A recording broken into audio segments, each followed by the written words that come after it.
Assalamualaikum warahmatullahi wabarakatuh. Alhamdulillah alladzi arsala rasulahu bil huda wa dinil haqq liyuzhirahu 'ala ad-dini kullih wa kafa billahi syahida wa asyhadu an la ilaha illallah wa la syarikalah wa asyhadu anna Muhammadan 'abduhu wa rasuluh. Ya ayyuhalladzina amanu taqullaha haqqa tuqatih wa la tamutunna illa wa antum muslimun. Allahumma shalli wa sallim ala nabiyyina Muhammad amma ba'd.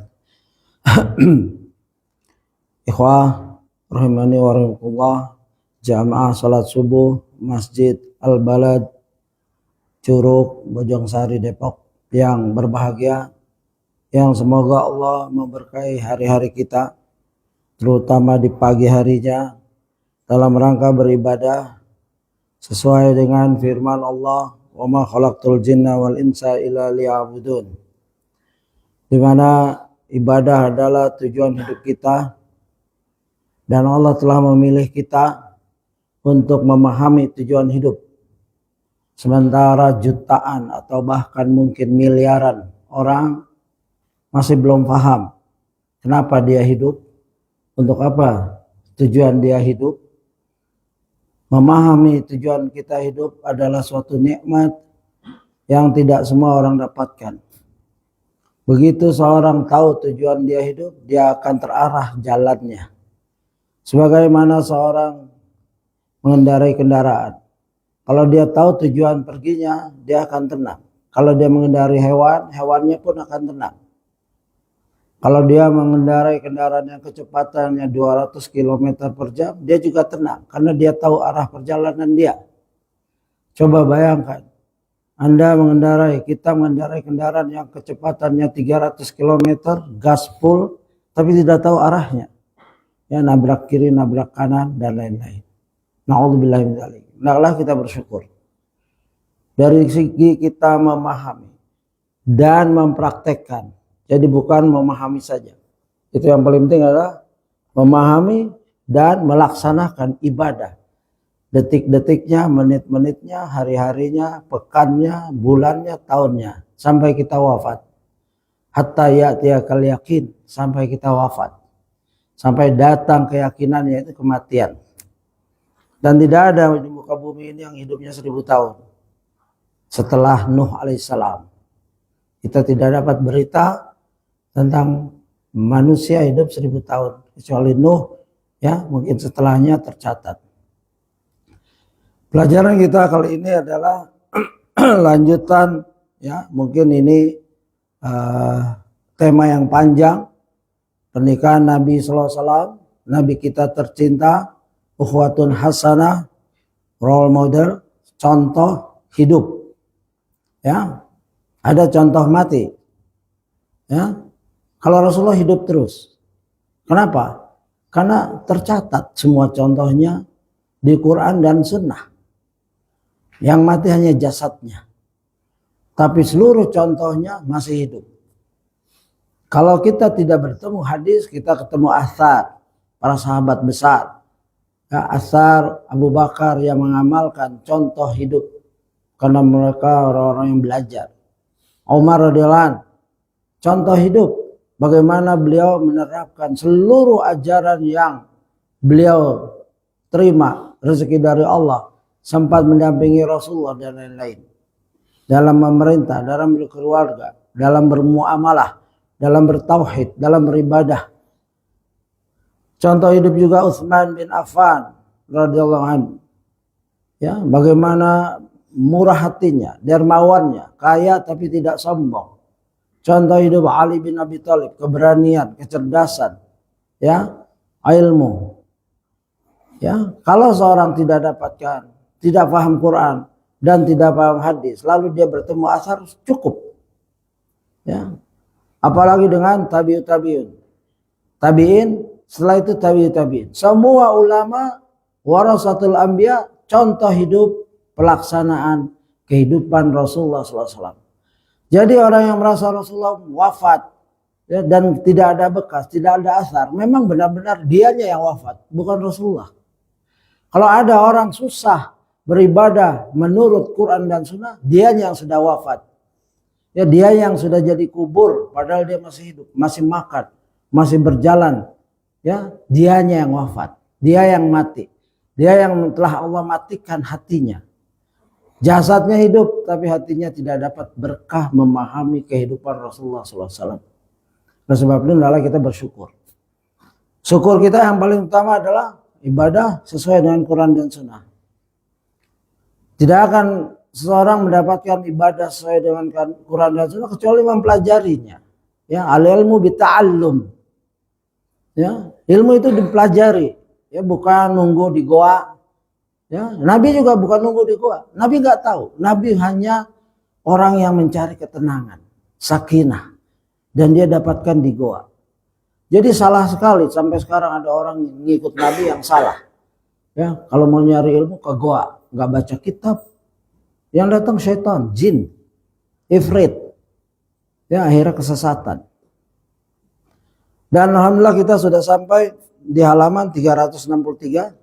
Halaman buku ya, yang lihat aplikasi, halaman yang menempel di PDF yang Ustadz tampilkan, ya. Di mana perjalanan Rasulullah nikah itu panjang, ya. Khadijah radhiyallahu anha wanita kaya, cantik, ya, bangsawan Quraisy bertemu di Luhai, ya.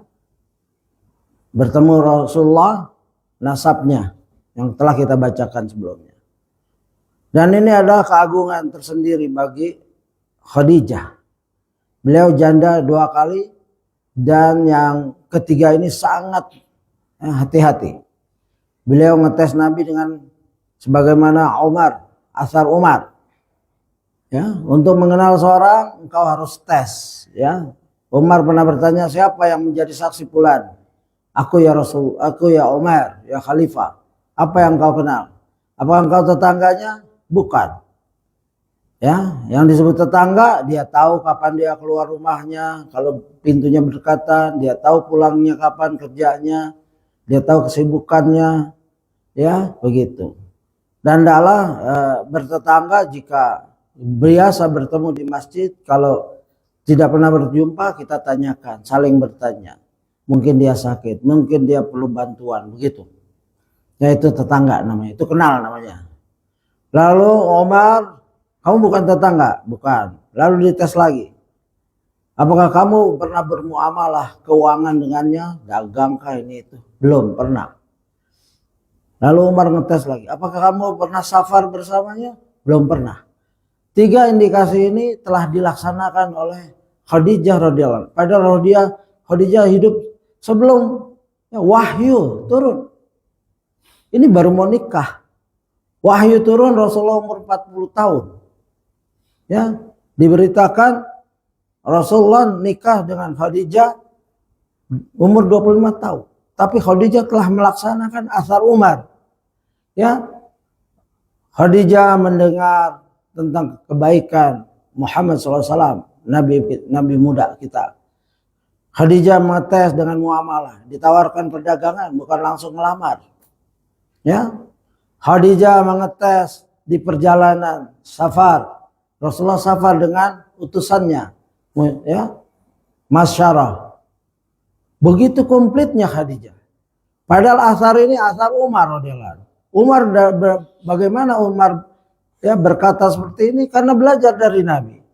Ya, jangan mudah-mudah oh saya kenal dia, jaminannya saya. Tidak boleh seperti itu.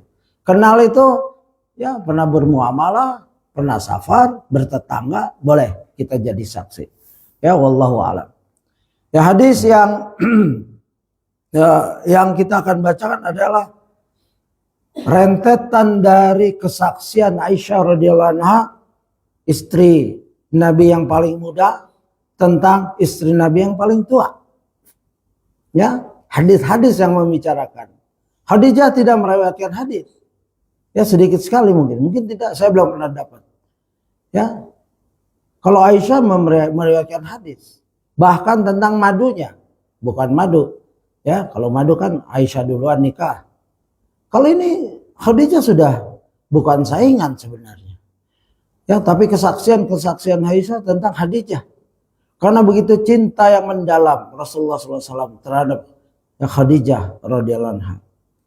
Hadis yang lalu yaitu di halaman 362, 363, saya bacakan lagi biar agak nyambung. Ya. Setiap kali menyebut Khadijah, Nabi pastilah memujinya dengan pujian yang sangat indah. Ya, begitu. Pada suatu kali rasa cemburuku, dan ini pengakuan Aisyah. Aisyah jujur. Perawi hadis nomor 2 terbesar setelah Abu Hurairah atau ketiga setelah Ibnu Umar. Dan kenapa Aisyah jujur tentang dirinya? Karena itulah sifat Islam.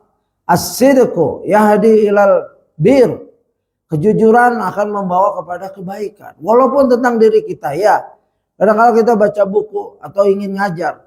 Semua ayat hadisnya menyerang kita. Menyerang yang membacakan. Tetap kita bacakan. Walaupun kita belum bisa mengamalkan. Inilah sifat Islam. Ya. Aisyah meriwayatkan hadis tentang dirinya. Aisyah tidak menyembunyikan. Rasulullah menyampaikan surat Abasa wa Tawalla dan surat Tahrim tentang dirinya.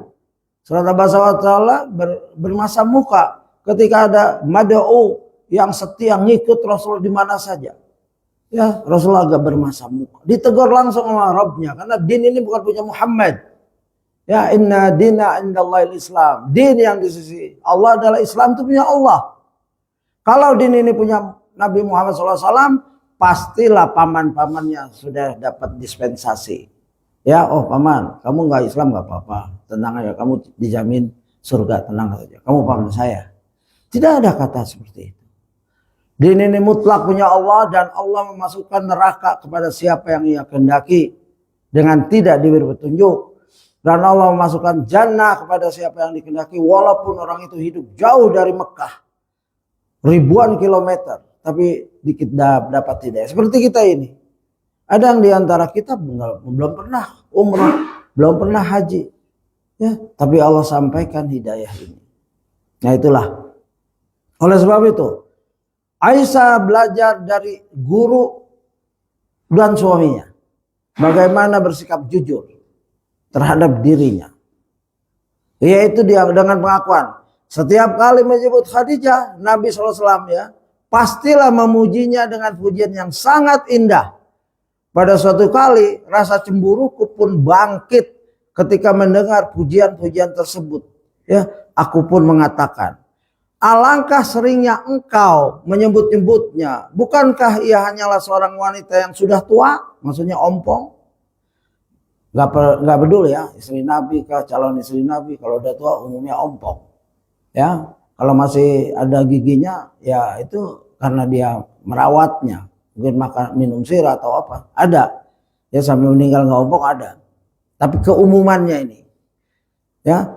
Dan Aisyah berusaha membandingkan fisiknya, ya. Rasa cemburu pun bangkit mendengar. Dan ini adalah suatu kewajaran bagi seorang wanita. Ya, jangankan saya istri yang sudah wafat. Ada ulama istrinya menyatakan, aku di madu, aku ya dia istri yang keberapa atau yang pertama. Ya, ulama ini istrinya banyak, ada 4 mungkin ya. Dan dia mengatakan, aku tidak cemburu dengan madu-maduku atau istri-istri lainnya suamiku. Aku cemburu dengan kitabnya. Bentar-bentar di kitab, sebentar-bentar di kitab. Kalau sekarang mungkin aku cemburu dengan HP-nya. Tab-nya, laptopnya, bentar-bentar di laptop, bentar-bentar di HP. Bisa seorang istri begitu. Ya, kalau dibanting atau direndam di air panas ya maklumin, berarti kita sudah merusak ya, kebahagiaan istri kita. Ya, kasih tahu kalau memang mau berlama-lama di HP jangan sampai dia cemburunya, gairahnya timbul dan merusak kecintaannya. Dan istri yang cemburu itu istri yang mencintai kita. Cuman ekspresi wanita itu beda. Ini Aisyah sangat-sangat cinta. Ya, sehingga orang yang wafat pun dicemburui. Lalu kita masuk, ya kita nggak selesaikan hadis yang sudah Saya bacakan, silakan dilihat di video sebelumnya. Masuk kita kepada ya hadis selanjutnya, masih tentang ini, tentang keluhan Aisyah tentang Khadijah. Hadis yang di halaman 363 yaitu hadis yang agung tentang kejujuran Aisyah radhiyallahu anha. Ya. Dalam hadis lain Aisyah berkata, "Asta'dzanat Halatu bintu Huwailid." Ya. Oh tu Khadijah ala Rasulillah sallallahu alaihi wasallam. Halah binti Khuwailid, saudari Khadijah, ya, minta izin menemui Rasulullah sallallahu alaihi wasallam, ya. Begitu. Fa'arafa isti'dana Khadijata farta'a lidzalik. Maka Nabi pun mengingat suara Khadijah, yaitu karena suara halah mirip dengan suara Khadijah. Lalu Nabi pun berubah hatinya karena gembira atau karena sedih mengingat perpisahan dengan Khadijah. Ini terjemahan dari Ustadz, ya. Boleh jadi sedih atau ya gembira. Di sini jelaskan suatu ketika Halah binti Khuwailid, ya, saudaranya Khadijah, meminta izin untuk menemui Rasulullah SAW. Mendengar suara Halah, Nabi pun terkenang akan suara Khadijah. Suasana hati Nabi pun berubah menjadi gembira. Ya. Kecintaan Nabi tidak terbatas pada saat Khadijah masih hidup, ya, tapi setelah wafat pun, ya, dengan ya kisah-kisah ini. Faqala Allahumma halah, maka Nabi berkata, oh itu halah, ya, begitu.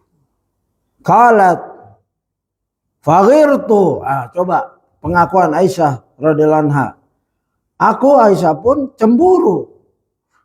Dan aku berkata, ya, faghirtu faqultu ma tazkuru min ajuzin min azaizi Quraisy.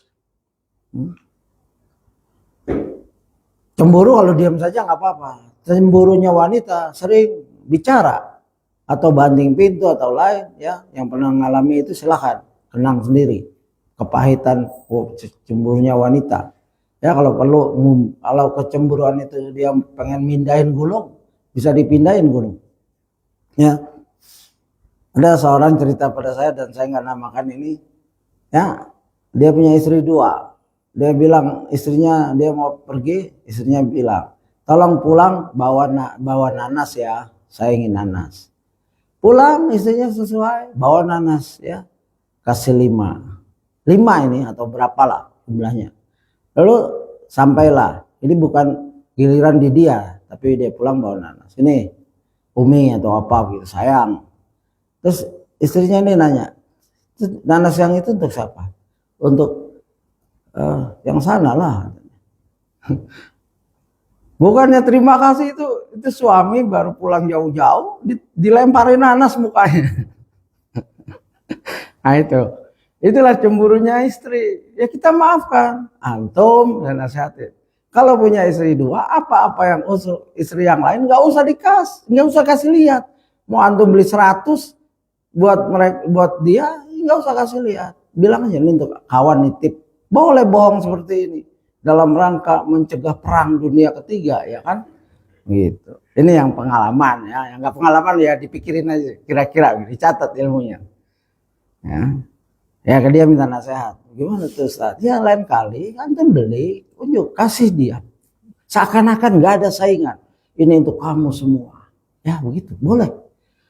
Seorang yang laki-laki harus bisa menjaga kecemburuan istri, memanage. Selain memanage harta, memanage waktu, memanage hati.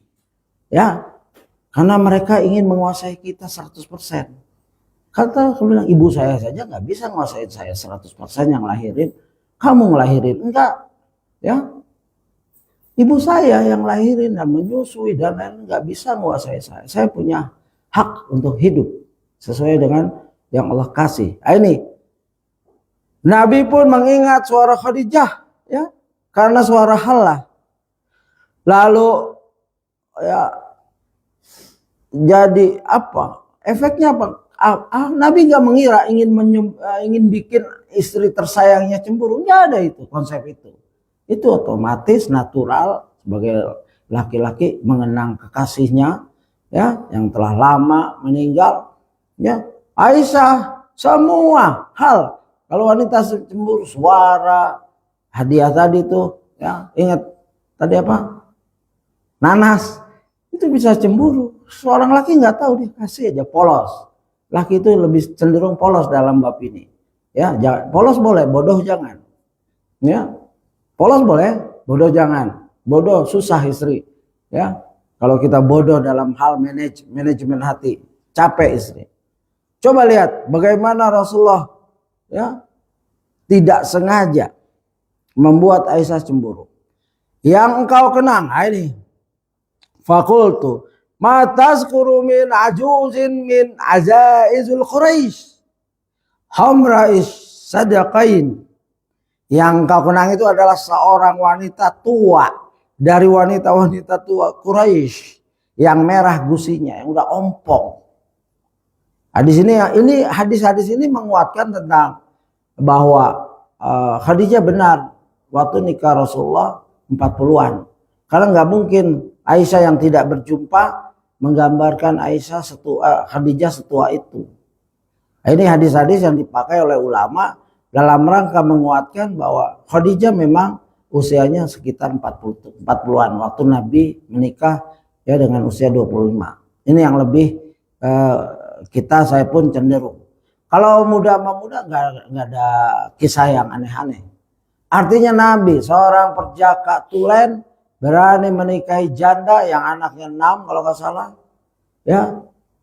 Tapi ada hal yang Nabi lihat, sisi kebaikan. Jadi boleh anak kita misalkan, ayah, ya, saya mau nikah dengan fulana. Siapa dia? Ya, fulana, ya, janda, anak 10. Innalillahi wa inna ilaihi. Emang nggak ada perawan lagi apa? Ya kita lihat kalau janda-janda sekarang, ya. Anak 10, kenapa dia? Emang sebegitunya ke anak kita mencintainya. Lihat agamanya memang baik, silahkan. Ya, jangan merendahkan kalau dinnya bagus. Karena susah mencari wanita solehah yang menjaga dirinya. Dia janda karena dia punya suami. Kecuali jandanya anak 10, bapaknya beda-beda, ya perlu dipertanyakan. Ini kenapa kok bapaknya beda setiap saat? Ya, perlu ditanyakan, selidiki. Kalau memang dari 2 suami sebelumnya atau 3, nggak apa-apa. Ya, jadi hendaklah bersabar. Karena Rasulullah termulia saja nikah janda. Nikah seorang janda, apakah tidak ada perawan? Bagaimana tidak ada perawan? Banyak, ya. Wanita selalunya lebih banyak daripada laki-laki. Ya. Dan Aisyah menjadi cemburu. Yang kau kenang itu adalah seorang wanita tua. Seakan-akan Rasul diingatin. Dia udah tua, sudah meninggal lagi. Ya, sudah lama meninggal. Ya, begitu. Ya. Halakat fid dahr qad abdalakallahu khairan minha. Ini kecemburuan bisa seorang wanita susah menimbang akalnya, hatinya. Telah lama meninggal dunia, ya, masanya udah lalu. Dan Allah telah menggantikan bagimu yang lebih baik darinya. Coba, seorang Aisyah istri soleha, ya, bisa menyatakan ini di depan Rasulullah SAW. Nah, inilah wanita dengan kelebihan dan kekurangannya. Kelebihannya dia bisa mengurus anak kita secara detail, ya, teliti, yang kita nggak pernah mungkin terpikirkan bagaimana menggantikan malam-malam bangun, ya. Anak-anak kita lagi tidur, dia bangun, menyusui, mengganti popoknya dan lain-lain. Ya, ini keagungan hadis ini banyak sisi, ya, manfaat. Kejujuran Aisyah, ya, Nabi adalah manusia, dia tidak ingin membuat istrinya cemburu, tapi ketidaksengajaan, ya, tapi di balik ketidaksengajaan keluarlah hadis agar kita belajar. Semua yang Rasulullah kerjakan penuh hikmah. Ya, begitu. Ini hadis Bukhari 3821 dan Muslim 2437. Perhatikan bahwa Aisyah radhiyallahu anha menyebut Khadijah radhiyallahu anha sebagai wanita tua nan ompong. Ya, ini bahasanya indah juga nih Ustaz. Tua nan ompong. Ya, puisi sedikit. Ini menguatkan bahwa Khadijah radhiyallahu anha meninggal pada usianya yang sudah mencapai 60-an, ya, 60 tahun lebih. Dan menikah dengan Rasulullah SAW saat berumur 40 tahun. Andai usia Khadijah radhiyallahu anha tatkala menikah dengan Nabi SAW adalah 28 tahun, sebagaimana pendapat, ya, dua pendapat. Yang satu menyatakan Khadijah waktu jumpa Nabi 28, Khadijah 20, Nabi 25, Khadijah 28, beda 3 tahun. Ya, nggak terlalu banyak perselisihan. Tapi yang kuat yang kelihatannya ulama menguatkan dengan hadis-hadis lain. Kemudian dia hidup berumah tangga bersama Nabi sallallahu alaihi wasallam sekitar 24 tahun. Berarti Khadijah radhiyallahu anha wafat pada usia 53 tahun. Kalau 28 tahun usianya, hidup bersama Nabi 23 tahun, berarti wafat umur 53 tahun. Ini sangat ganjil karena wanita yang baru berusia 53 tahun biasanya belumlah ompong dan belumlah disebut dengan wanita tua. Ya, wanita 50-an masih kebanyakan, ya. Aglabiahnya masih belum ompong. Kalau ompong mungkin satu, ya, kecelakaan atau apa. Ya. Begitu. Dan masih belum disebut tua sekali, ya. Gitu. Tambah lagi wanita melahirkan di usia 40 tahun adalah hal yang sangat memungkinkan. Ya, begitu. Terlebih lagi wanita zaman dahulu yang terkenal lebih tangguh dan sehat. Orang yang menyatakan ulama maksudnya yang menyatakan Khadijah menikah dengan Nabi umur 28 tahun dengan alasan karena setelah itu Khadijah melahirkan sampai 6 kali. Ya, kalau 40 tahun nikah, umur 40 tahun nikah berarti 6 kali itu. Kalau satu anak jaraknya 1 tahun aja itu udah usia-usia kritis untuk seorang ibu, ya, seorang wanita melahirkan. Ini secara teori, ya, ginekologi, ya, teori persalinan. Tapi dibantah di sini. Zaman dahulu yang terkenal lebih tangguh dan sehat. Ya, jadi nggak ada masalah. Nah, Ustadz jenis cenderung kepada nikah 40 tahun setelah itu punya anak. Itu lebih nyaman kita menerimanya karena banyak pendukung hadis. Begitu cemburunya, dan cemburunya itu dideskripsikan. Aisyah nggak pernah jumpa, tapi sering mendengar, kan, gitu.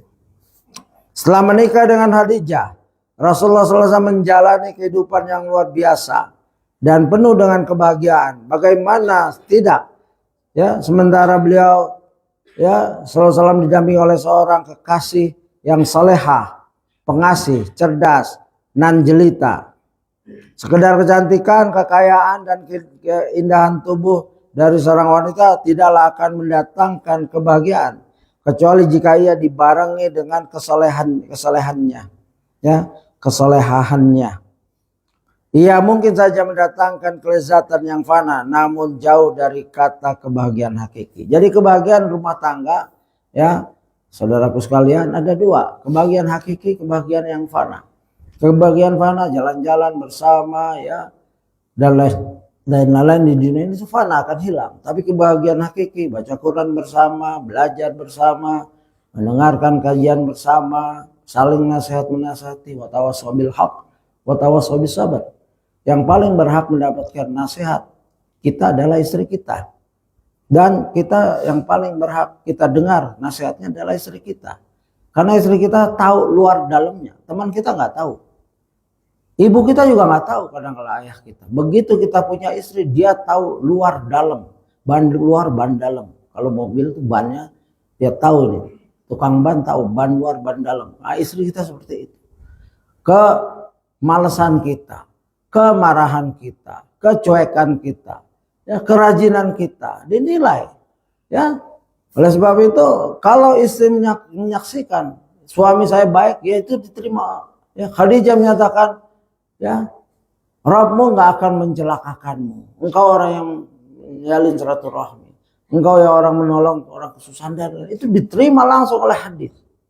Ya, begitu dipujanya Aisyah membela suaminya. Ya, tapi kalau kita dablek, ya istri juga ngomong, kamu dablek, bangun tidur tidur lagi. Ya, habis tidur tidur lagi. Bangun makan, ngopi. Ya, ini mereka menyaksikan. Anak kita juga, orang-orang terdekat kita, ya akan menyaksikan tentang kehidupan kita. Rasulullah ini tidak memandang Khadijah tentang kecantikan, kekayaan, keindahan tubuh, ya.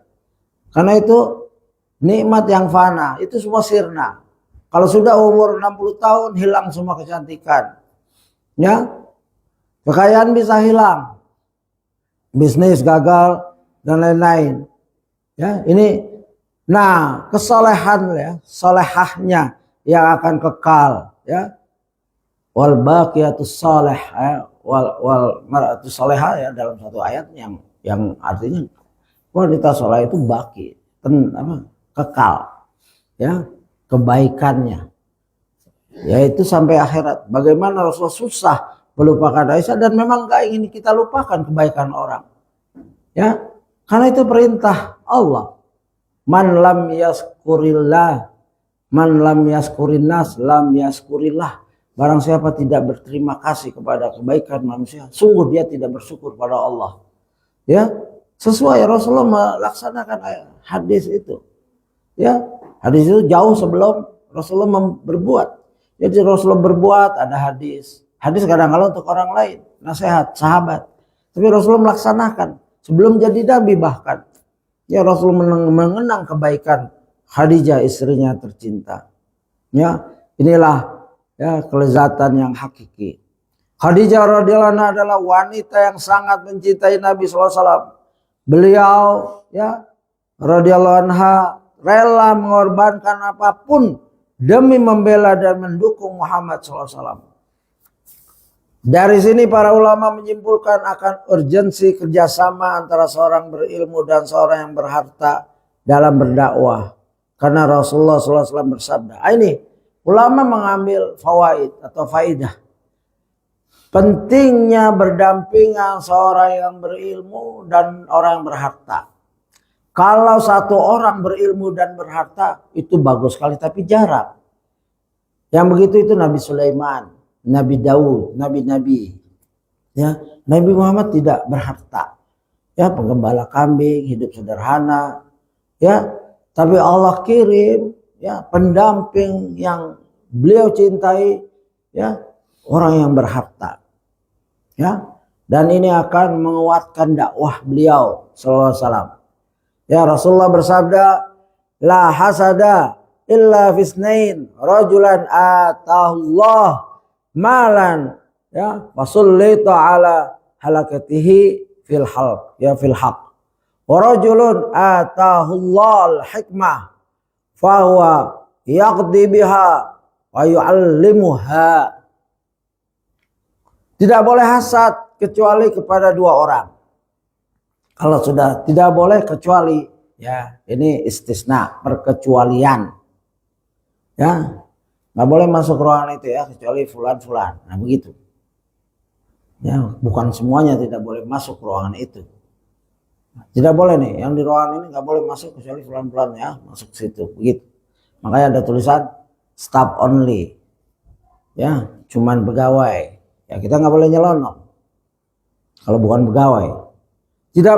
Tidak boleh hasad kecuali kepada dua orang. Jadi ada hasad yang, ya, boleh seorang itu hasad kepada dua orang ini. Pertama, orang yang Allah Jalla Jalaluhu anugerahkan padanya harta, lalu ia menginfakkannya pada jalan kebaikan. Kedua, orang yang Allah Jalla Jalaluhu beri ilmu Al-Quran dan Sunnah, lalu ia mengamalkan dan mengajarkannya. Ini hadis Bukhari nomor 73 dan Muslim, ya, 816. Ini namanya ghibtah. Ghibtah, seorang hasad tapi tidak ingin yang dihasadin itu hilang. Ini hasad yang boleh. Saya pengen seperti itu, berilmu, berharta, tapi siang malam dia menginfakkan hartanya untuk orang miskin. Ya terutama sekarang nih bencana. Ya, nggak usah kita nyinyir. Ya cuma nyumbang segitu digembar-gemborkan, biarkan itu urusan dia. Ya, semoga dia ikhlas, kita doakan. Yang begitu kita hasad boleh. Semoga saya juga punya harta seperti dia. 10 miliar, 20 miliar menyumbangkan ke masyarakat yang sedang perlu. Ya, di bencana itu penting begitu, nggak apa-apa begitu. Ya, kita sebagaimana qaul ucapan Albani, andaikan beliau miskin, beliau menulis hadisnya dari kertas ibunya istrinya beli bumbu lalu dikumpulkan dirapiin, dia tulis hadis itu. Dan ini kesaksian murid terbesar yang insya Allah akan datang ke Indonesia, ya, Syekh Hasan Salman. Itu murid dari awal, dari muda. Beliau nangis waktu disuruh menyalin, mentakhrij, ya. Dia lihat catatannya Albani itu dari kertas bumbu dikumpulin. Syekh, kenapa bukunya seperti ini? Saya nggak mampu beli kertas. Coba seorang ulama, ya, sebegitu alimnya nggak mampu beli kertas. Dan itu udah zaman modern. Ya, kalau dulu kertas memang susah. Ya, ketawaduan, ya, kemiskinan seorang ulama. Ya, gitu. Nah, dua sisi ini jika bertemu akan agung. Oleh sebab itu kita boleh hasad, ghibthah di sini bukan hasad. Hasad yang salah nggak, kita ngiri dengan dia dan berharap dia hancur, bisnisnya lancar. Ya, kita iri sampai mengharap berdoa mudah-mudahan hancur itu bisnis. Ini nggak benar. Tapi kalau kita ghibthah, ya mudah-mudahan bisnisnya lancar terus. Mudah-mudahan aku bisa seperti dia.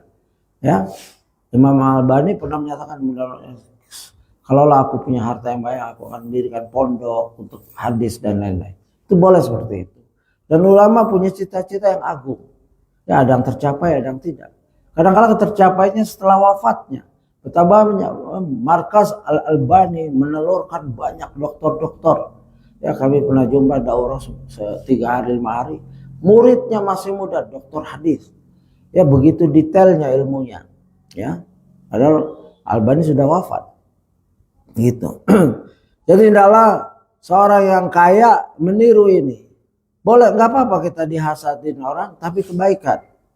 Ya, bukan untuk dipamerkan. Ya. Dan ini syaratnya, bukan punya harta doang, dia menginfakannya pada jalan kebaikan. Kedua, orang yang Allah beri ilmu Al-Quran dan Sunnah lalu ia mengamalkan dan mengajarkannya. Ini Bukhari Muslim. Saya sempat mencari tentang ulama zaman kita hidup, maksudnya sudah lama, di zaman sekarang ini abad 20. Ya, seorang ulama yang mempunyai kesempatan seperti ini, yaitu saya sebut di sini Siddiq Hasan Khan, ulama dari India. Ya, beliau ulama besar, pengarang kitab, keahliannya menulis kitab, bisa 1 hari dia udah menulis kitab. Ya, kemiripan dengan Nabi, pernikahan, ya kita nggak sebutkan nama dan lain-lain ya, kita langsung aja kepada inti. Pernikahan yang mendukung ibadah. Setelah kepulangan Siddiq rahimahullah dari Hijaz, ya dari belajar atau berdakwah, lalu berpindah ke India. Selanjutnya beliau pun merapat di Kinauz, ke kota Bahubal, yaitu sebuah kota yang terletak di pertengahan Hindia. Di tempat inilah beliau melangsungkan pernikahan dengan Ratu Bahubal, yaitu Ratu Shah Jihan Bijum, sehingga bergelar Nawab Jahamirul Malik bin Hadar. Karena beliau menjadi menteri sekaligus wakil sang ratu dalam menghadapi dan menyelesaikan beragam permasalahan. Ya, begitu. Namun satu hal yang perlu diketahui, bahwa pasca pernikahan ya beliau dengan seorang ratu tersebut, beliau tetap semangat berkhidmah dalam berdakwah kepada Islam. Bukan lupa ada ustadz, ya, lulusan Madinah, lulusan Nipia dan lain-lain, dapat istri orang kaya, lupa. Jadi bisnismen murni. Bahasa Arabnya cuma untuk bisnis. Umroh, haji ada. Hati-hati seperti ini. Sayang ilmunya untuk dakwah. Jangan sibuk di bisnis. Banyak orang bodoh di sini. Ya boleh, bisnis boleh menopang dakwahnya. Ya, kalau sudah cukup istrinya udah, abang kamu dakwah saja, kita cukup kok. Ya udah dakwah full time. Jangan nunggu libur doang dakwah. Coba lihat, ya Siddiq Hasan Khan, ya beliau tidak melupakan tugas intinya itu berdakwah. Beliau tetap semangat berkhidmah dalam dakwah Islam.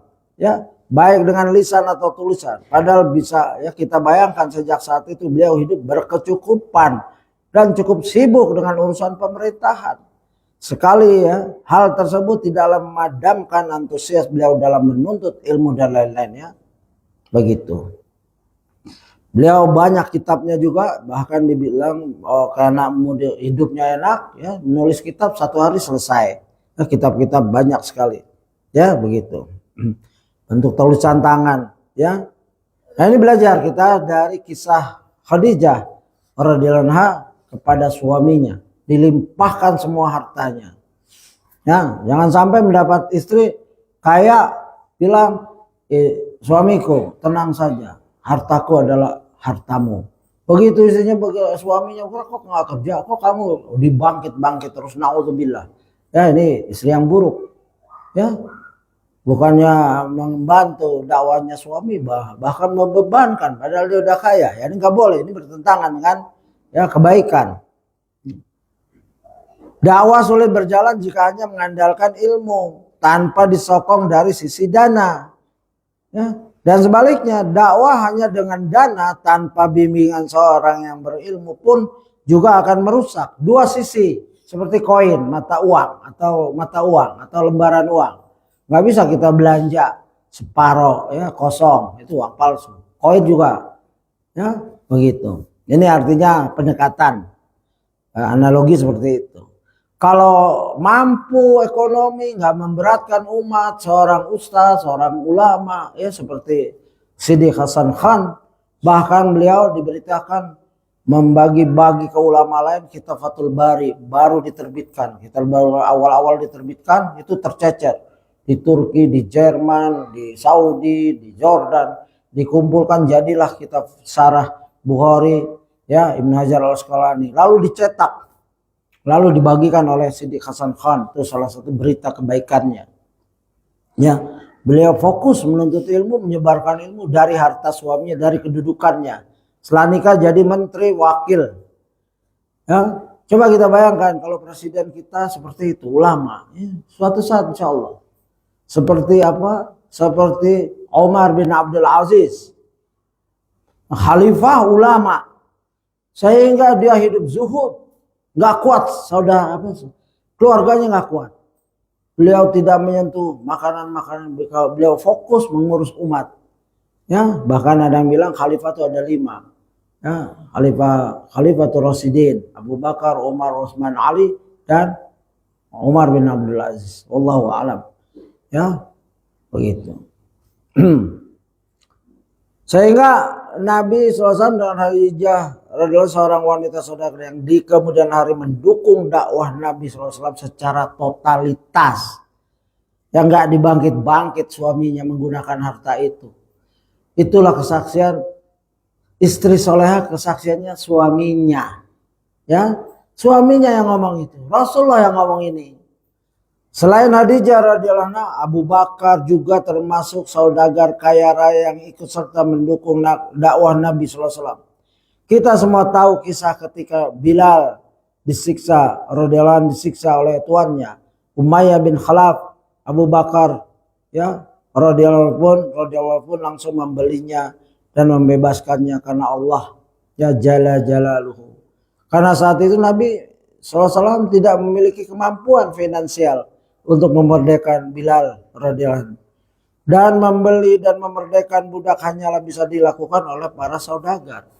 Rasulullah pernah menawarkan siapa yang mampu silahkan tuh bebaskan tuh. Ya, seorang pemimpin cukup memberi motivasi. Kalau dia mampu dia keluarkan duit sendiri. Siapa tuh ada tuh lagi disiksa tuh saudara kita. Aku ya Rasulullah begitu. Fastabiqul khairat. Ya, Ini.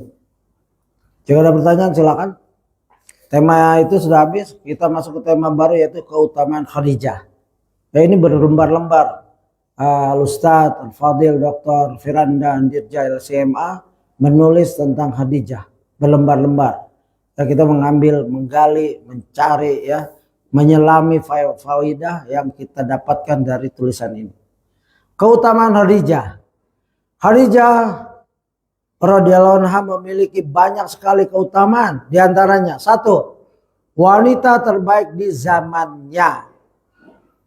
Ya, zaman itu wanita terbaik. Wanita tuh banyak pada zaman itu kan, seluruh dunia ini. Ini bukan di Mekah saja. Rasulullah SAW bersabda, "Khairun nisaiha Maryamu binatu Imran wa khairun nisaiha Khadijah." Coba bayangkan, dua wanita yang hidup di zaman yang berbeda-beda, Rasulullah gabungkan dengan ilmu dari Allah, bukan statistik. Ya, ada salah satu sepupu, ya, istri stres, pulang dari Amerika belajar S3, belajar statistik, ya, begitu diterapkan ilmunya di muka bumi Indonesia ini nggak laku. Dia pelajar sesuai, ya, dengan ilmunya. Ya, tapi bosnya bilang ganti itu, angka itu nggak bagus untuk politik. Habis stres, stroke. Jadi bapaknya langsung yang ngaku stroke dia. Kenapa? Ilmunya nggak laku di sini. Statistik kok udah bertahun-tahun belajar, begitu dia terapkan nggak laku. Ya nggak boleh kayak gitu. Nah, ini Rasul bukan statistik, ya. Khairun nisaiha Maryamu binatu Imran wa khairu nisaiha Khadijah. Bukan karena Khadijah seorang istrinya, ya. Rasulullah nggak ada hubungan dengan Maryam kecuali saudara sebagai nabi, ya, begitu. Sebaik-baik wanita dunia adalah Maryam binti Imran, dan sebaik-baik wanita dunia adalah Khadijah, ya. Agung sekali Khadijah. Coba, dua wanita ini mempunyai kelebihan. Siapa yang tidak kenal Bunda Maryam sampai disetuhankan? Ya, nah, ini satu yang salah. Ya, Maryam manusia biasa. Ya, orang yang beribadah di mihrab tanpa meninggalkan tempat ibadahnya sampai Allah memberi makan, ya, begitu. Dan ini suatu keagungan buat Khadijah. Disandingkan dengan wanita yang, ya, pernah dapat cobaan berat, melahirkan tanpa suami. Padahal beliau mengaku tidak pernah disentuh. Wanita, ya, laki-laki baik baru manusia dan jin tidak pernah menyentuhnya. Bagaimana aku bisa hamil? Ya, begitu. Dan ini kalau kita baca surat Maryam, yang itu akan menjadikan bahwa orang Kristen yang jujur baca surat Maryam bisa masuk Islam. Karena perkataan semua itu dicatat oleh pencipta. Perkataan itu dicatat, direkam. Kalau rekaman kita bisa blank, bisa rusak, ya. Data bank kita bisa hancur. Harta Amerika dan lain-lain. Ya. Tapi data bank Allah gak akan hancur. Kekal. Ya. Makanya diberitakan tuh perisai. Banyak pendeta begitu baca surat Maryam langsung masuk Islam. Begitu. Dan ini kelebihan Khadijah, ya, disejajarkan dengan Maryam. Maryam adalah wanita al-ibadah dan suci yang merupakan ibu dari kalimat Allah. Kalimat Allah maksudnya bukan Isa itu kalimat Allah seperti kalamullah, bukan.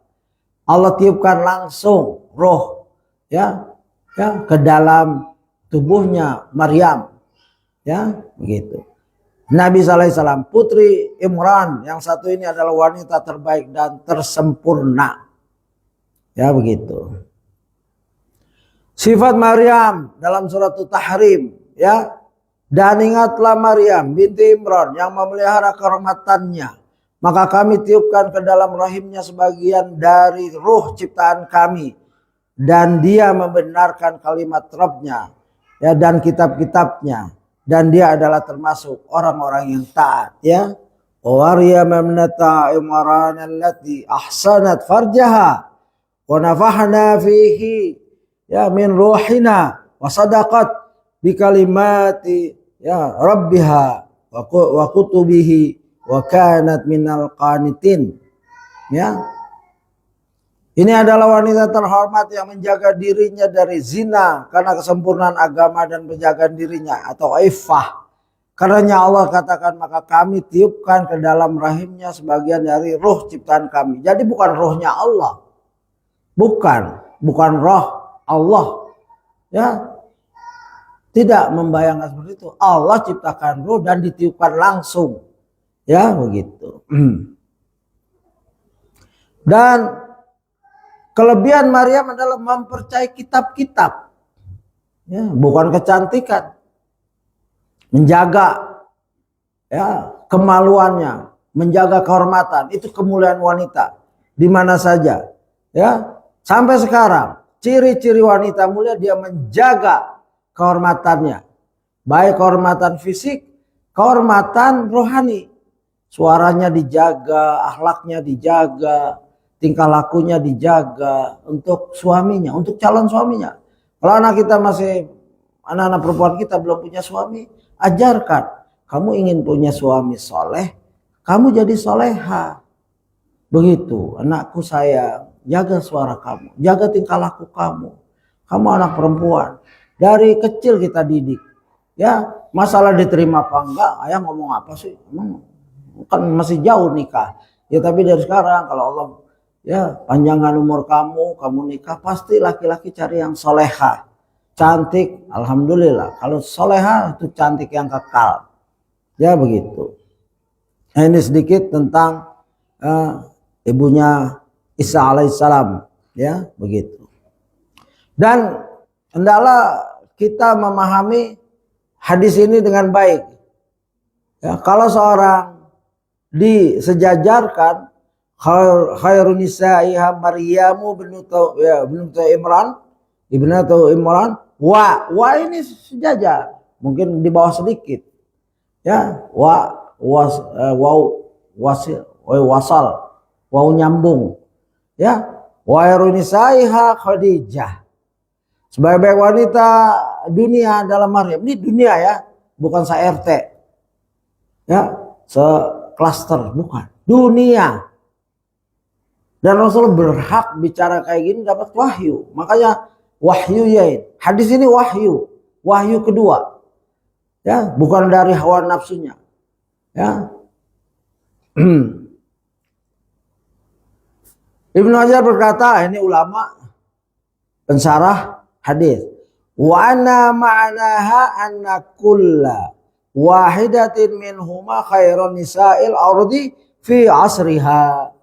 Maknanya adalah bahwa keduanya merupakan wanita dunia terbaik di zamannya masing-masing. Ya, begitu. Kalau hadis tadi Bukhari dan Muslim. Ya, kalau sarahnya Fathul Bari, susunan ya Ibnu Hajar al-Asqalani, ya Amirul Mu'minin fil hadis. Ya, begitu. Oleh karena itu datang dalam riwayat yang lain khairun nisa'il alamin Maryamu bintu Imran wa Khadijah bintu Khuwailid wa Fatimah bintu Muhammadin sallallahu alaihi wasallam. Ya. Wa Asiyah imra'atu Fir'aun. Sebaik-baik wanita di dalam alam semesta ini adalah 4 orang, yaitu Maryam binti Imran, Khadijah binti Khuwailid, Fatimah binti Muhammad, dan Aisyah istri Fir'aun. Ya, ini hadis Al-Hakim nomor 4733, Ibnu Hibban 6951, At-Tabrani dan lain-lain, Mu'jamul Kabir. Ya, dan dinyatakan sahih oleh Al-Hakim, Ibnu Hibban dan Albani. Sahih ya. Ya, jadi ada 4 ya. Di antaranya Asia. Bukan Aisyah, Asia ya. Asia Aisyah istrinya Fir'aun. Bayangkan orang yang terzalim ngaku Tuhan, istrinya soleha. Bisa terjadi. Boleh jadi kita zalim dan lain-lain, jelek akhlak dan perangai, tapi istri kita soleha. Ya ada cerita, ya seorang soleha mempunyai istri pulang mabuk, dia sabar, dia sholat tahajud, dia bersabar mendampingi. Ya pada suatu saat pulang mabuk, dilihat istrinya lagi sholat, ya lalu dia termenung dan akhirnya taubat. Ya boleh jadi kita ya bagi ibu-ibu ini mendapatkan, ya mungkin kan zaman penipuan, flexing, sholatnya rajin, begitu udah dapat, ini pengakuan ada, seorang ngaku, bagaimana dia ngaku ke saya, bagaimana saya dapat istri kiai ini, ada istri kiai ini, anak kiai, ya sholat rajin di masjid, ya masjidnya itu imamnya mertuanya, calon mertua. Ya setelah dapat nggak pernah ke masjid, wong tujuannya itu, ya bahkan sholat di rumah pun wallahu alam, ya itu pengakuan dia sendiri dan saya lihat memang, ya begitu. Kalau dapat seperti itu, kita didik anak kita untuk solehah, kamu bertahan, karena Rasulullah juga dicoba nanti ya di masalah kalung dijelaskan tentang Rasulullah mendapatkan kalung Khadijah dari Zainab, anaknya menembus suaminya, ya suaminya yang tertawan oleh Rasulullah. Ini mantu lawan mertua, ya Rasulullah mertuanya, mantunya ada di pihak Quraisy kafir, perang ketangkap, lalu ditebus. Nah itu nanti ada di cerita itu biar tambah menarik, nanti nggak usah sekarang diselesaikan semua. Harusnya bisa seperti itu, dan tidak boleh ikut ke Mekah, ke Madinah waktu Rasulullah hijrah. Ya kadang-kadang seperti itu, mertua dan mantu tidak cocok, nggak apa-apa. Jangan sampai kita langsung cerai kamu, anak kita perintah. Tidak, Rasul betapa sabarnya. Rasulullah ditahan anaknya di Mekah, tidak langsung. Nah nanti yang punya anak perempuan, nah, jangan mudah-mudah cerai kamu, akhlak suami kamu jelek. Bukan nasihatnya anak kita, kamu ingin mencari apa? Pahala sebagaimana Asyah mencari pahala di sisi Firaun, ya cari pahala mulia. Ya Allah nggak akan salah alamat. Yang satu maksiat, yang satu ibadah, yang satu syirik, yang satu tauhid, yang satu menjalankan sunnah, yang satu menjalankan bid'ah. Bertahan dulu karena ada anak mungkin yang harus dibahagiakan. Ya kita lihat anak kita. Kalau cerai selesai berantakan. Jadi dijauhi itu. Nah inilah, ya.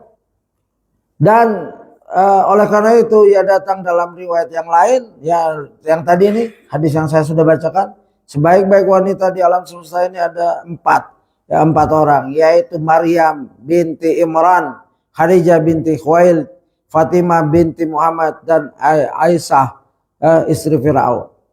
Coba lihat hubungan dengan suami. Maryam tidak punya suami, mulia, ya. Setelah itu Khadijah punya suami, Nabi, manusia paling mulia seluruh dunia. Dari awal manusia sampai akhirnya. Di dunia dan di akhirat. Betapa bahagianya Khadijah. Ya. Apa yang dipersembahkan, artinya yang dibelanjakan Khadijah, kekayaannya sampai habis. Itu gak ada artinya dibanding jasad Nabi. Di dunianya mulia, di akhiratnya mulia. Makanya Khadijah kalau gak salah nanti ada hadis. Beliau Khadijah dikasih istana yang hening, ya, yang baik, bagus. Ya. Fatimah binti Muhammad, suaminya siapa? Ali, yang Allah mencintainya, dia cinta Allah dan Allah mencintai. Betapa banyak orang ngaku cinta Allah, tapi Allah nggak cinta, ya. Tapi Ali, pengakuan Rasulullah, bendera ini akan dipegang oleh seorang yang dia mencintai Allah dan Allah mencintainya. Ya Ali pada saat itu lagi sakit, nggak salat subuh berjamaah, ya sakit uzur. Aina Ali, ya panggil di ruqyah, disembuhkan, lalu dikasih bendera itu. Ya Aisyah, yang pertama tidak punya suami, yang kedua suaminya manusia paling agung, yang ketiga suaminya Ali radhiyallahu anhu, sahabat besar. Ya Khalifatul Rasyidin, ya, sahabat mulia, mujahid, pemberani, ya Tidak ada orang berani melawan Ali pada di segi fisik pada saat itu. Musuh mengakui, ana Haidara, aku ini singa hutan. Ya, ibuku menamakan itu untuk menakuti musuhku. Ya, jadi kita pernah bahas nih tentang nama-nama. Kalau orang Arab namain anaknya untuk musuhnya karena mereka sering berperang. Asad, Saif, Haidar, ya, Laif. Ini singa semua ini. Asad, Usama, Laif, ya, Haidar. Ya, untuk musuhnya karena sering berperang. Kalau namanya, ya, anak kamu siapa nama yang paling laki? Hello Kitty. Musuh gak takut, ketawa semuanya. Hello Kitty nama anaknya. Sikat aja udah. Nggak boleh kayak gitu. Nah, cari nama Hamzah, ya, Asad, Laif, Usama, begitu. Itu orang Arab dan kita boleh niru itu. Asia, suaminya Firaun. Siapa yang nggak kenal Firaun? Ya, kalau bahasa Inggris, kalau orang yang terkenal dengan baik yaitu famous. Ya, Rasulullah famous. Ya, sangat harum namanya. Tapi kalau Firaun notorious. Nah, ya, itu. Kalau kita kan ya buruk, terkenal kebaikan, terkenal buruknya. Kalau Inggris ada dua ya. Famous itu untuk orang baik-baik saja. He's very famous. Ya, scholar. The famous scholar, ulama yang terkenal. Tapi kalau Firaun, notorious Firaun, nggak boleh bilang famous. Famous itu pujian, ya. Jadi Firaun ngaku Tuhan dan akhirnya Asia ini disiksa, ya, karena ketahuan menyelamatkan Musa dan mempunyai Tuhan selain Firaun. Disiksa dan dia minta sama Allah untuk sabar dan minta sama Allah dibangunkan rumah. Ya, suatu saat kita akan membaca kisah beliau, ya, para wanita yang dijamin masuk surga di dunianya, ya, dan perjuangannya sehingga berbekas, ya, bermanfaat nasihat-nasihat mereka untuk istri kita dan anak perempuan kita dan kita sendiri. Demikian, jika tidak ada pertanyaan, silakan jika ada pertanyaan. Tidak ada ya? Ya. Untuk Aisyah sendiri kenapa nggak masuk di hadis ini ya? Ya, saya juga pernah tertukar antara Asia dan Aisyah. Ya, Aisyah belum saya dapatkan. Ini urusan wahyu ya. Nabi diwahyukan seperti itu. Ya, walaupun Aisyah banyak jasanya tidak masuk di sini. Yang masuk Fatimah, ya, Khadijah. Ya, ini juga pertanyaan saya sebenarnya. Saya belum bisa jawab itu karena belum ada penjelasan dari ulama. Kalau kita kadang-kala melihat hadis seperti itu aja sampai ada hadis lain. Tapi bukan berarti artinya Aisyah tidak mulia, ya. Kalau di level mereka nggak sampai mungkin Aisyah. Mungkin ada kesalahan, Allah Maha tahu. Kemudian Rasulullah, ya. Jadi kalau Aisyah dengar hadis ini, Aisyah dengar nggak di hadis ini? Kan Aisyah meninggalnya setelah Rasul kan? Berarti dengar. Bisa dengar, bisa enggak. Tapi nggak ada pertanyaan, kok saya nggak di situ ya Rasulullah? Ya Muhammad, ya, kok nama saya masukin lah. Ya, belum ada itu. Sarah seperti itu. Ya, kalau ada saya sampaikan. Tapi kalau secara ini kita menerima hadis apa adanya, ya, artinya Allah dan Rasulnya a'lam. Allah dan Rasul yang maha tahu, yang tahu, ya. Allah maha tahu, Rasulnya tahu siapa yang mulia. Dan kan ada dua ini. Hadis pertama, Maryam disejarahkan dengan Khadijah karena kelebihan. Hadis kedua ini disejajarkannya, ya, Maryam, Khadijah, terus Fatimah dan Asia, ya. Belum disebut Aisyah, wallahu alam, ya. Semoga kita bisa, kalau kita berpikir dia akan disebut lain. Ya, bahkan ayat pernah turun gara-gara kasus Aisyah, ya, hadisul ifk, berita dusta, ya, banyak. Tidak disebutkan sini, tapi disebutkan di tempat lain, wallahu alam. Demikian, semoga nanti ada jawaban yang tepat dari ulama tentang sarah hadis kenapa Aisyah tidak disebutkan di hadis yang terakhir yang kita baca.